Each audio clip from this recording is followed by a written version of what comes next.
Hello to all of my journalers, planners, travelers, and everyone in between. Today we're talking about jobs and things you can get into post overseas travel.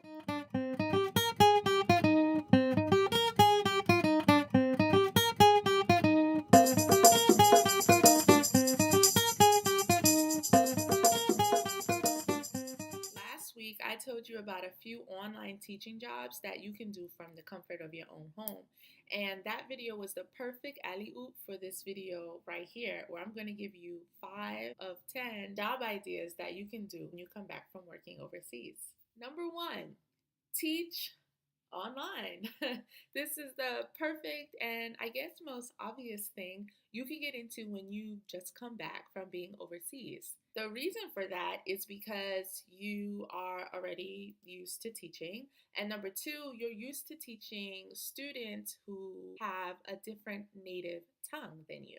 Now, the angle I would take with this approach is I would work for an online company that services students that come from the country that I just left, right? So if I'm teaching now with Pagoda, I used to live in Korea. My students are Korean, and the reason for that is because you kind of master broken English in ways that other people don't quite master because they don't have to worry about those language barriers, right?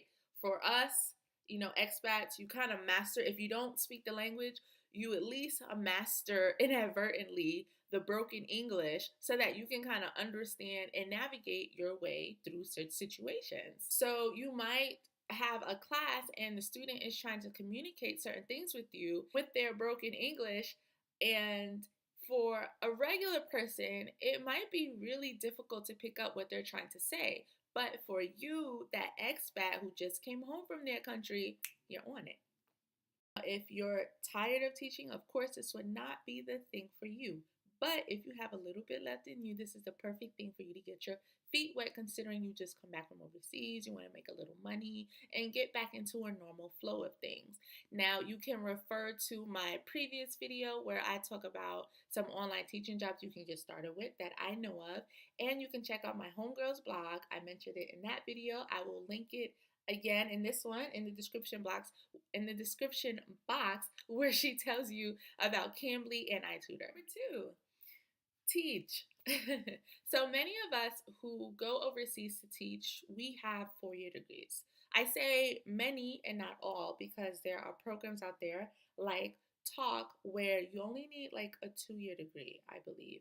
But I'm not too familiar with that one because I came in through Epic. So anyway, you leave from overseas, you'll be coming back with your 4-year degree, of course, and the experience that you gained while you were over there teaching. And if in fact teaching is something you still enjoy and want to pursue, it's the perfect thing you could get into once you come back. Now, of course, you can't just like start. You're going to need to pair your teaching experience plus the degree that you have with whatever requirements that they need you to have before you start teaching in that state or that country that you went back to. And this is the perfect thing for people like us, for expats to get into, because especially if you enjoy teaching, because it's just one of the easiest transitions to make as far as jobs goes.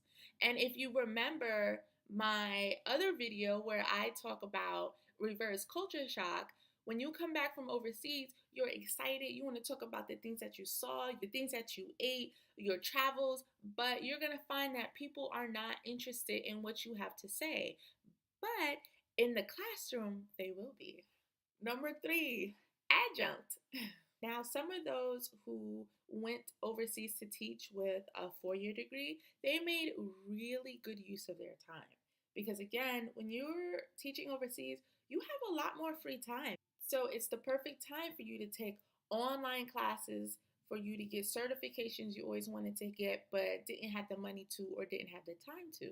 So some expats, they go teaching overseas with a bachelor's, but they come back with a master's. And if this is the case for you, you can be an adjunct. Now, I know that adjuncts don't make that much money, but it's something for you to do while you consider your next steps, especially if you want to remain in the whole realm of education. Truth be told, Right before I left for South Korea in 2014, I was offered an adjunct position at my college, but I turned it down because I felt like this experience in the long run would be more beneficial to me than, going to another job, especially one that I could do whenever I came back. Number four, a study abroad coordinator. Now, when you go overseas to teach, you're going to have lots of opportunity to travel to neighboring countries. When you come back from working overseas, you might find that being in front of the classroom isn't technically something you're interested in anymore, but you still like working with students. When you're a study abroad coordinator, you get to continue your love of helping students, urge others to travel, organize itineraries, plan trips, and help others achieve their goals. And again, referring back to my reverse culture shock video, I will post it above. When you come back from working overseas, everybody does not want to hear your travel stories. But in this situation, they need to hear your travel stories. Hearing your travel stories makes you seem more qualified when it comes to studying abroad. Five, open a business. When you come back from working overseas, you're going to have lots of time on your hands. And if you're like me, with that time, you're going to be thinking, I don't want to be sitting up in somebody's office. I'm really not trying to go into teaching again just yet.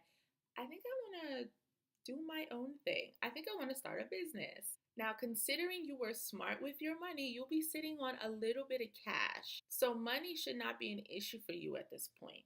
You have time.